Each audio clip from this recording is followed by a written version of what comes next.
केना कहूँ हमर दिल के कते खास छी यहाँ, केना कहूँ हमर दिल के कते खास छी यहाँ।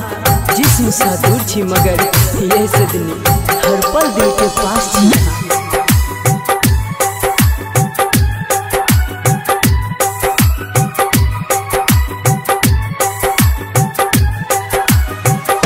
दिल दादलो वहाँ के किछु सोचलो ने हम, ये दिल दादलो वहाँ के किछु सोचलो ने हम। ये रब तन साथ कहूँ खाके कसम, ये छोड़ब तन साथ कहूँ खाके कसम। ये दिल दादलो वहाँ के किछु सोचलो ने हम, ये दिल दादलो वहाँ के किछु सोचलो ने हम। ये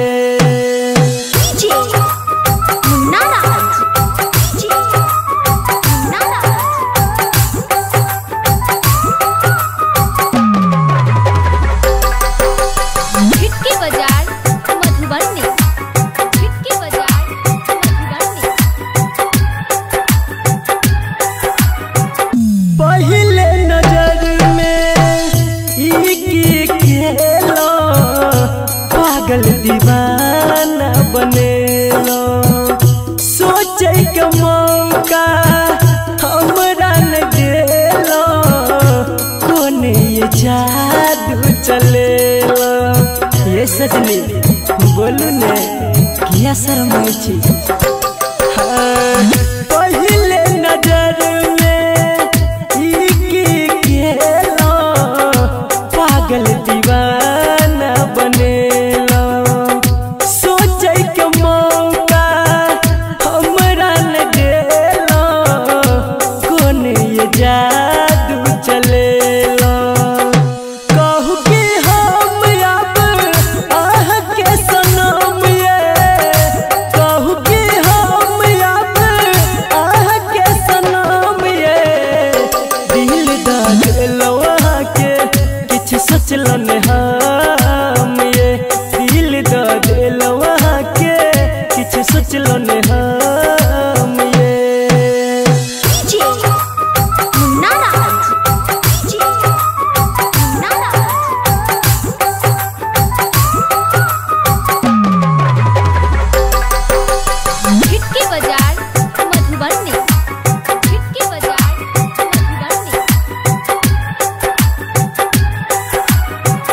दुख सुख दोनों कोई संगे में बाटब, कहियो ने हमरा डांटब। जिंदगी में गम हम आबे न देब, ये हंस हंस के दिन ये काटब।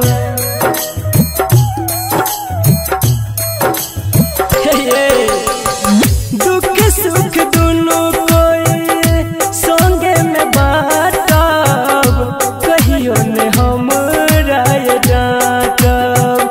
जिंदगी में गम सजनी आबे न देब, ये हंस हंस के दिन ये काटब। रटर भी कैसे कहे बनब बेरहम, ये संदीप सुमन कहे बनब बेरहम। ये दिल दादलो वहाँ के किछु सोचलो ने हम, ये दिल दादलो वहाँ के किछु सोचलो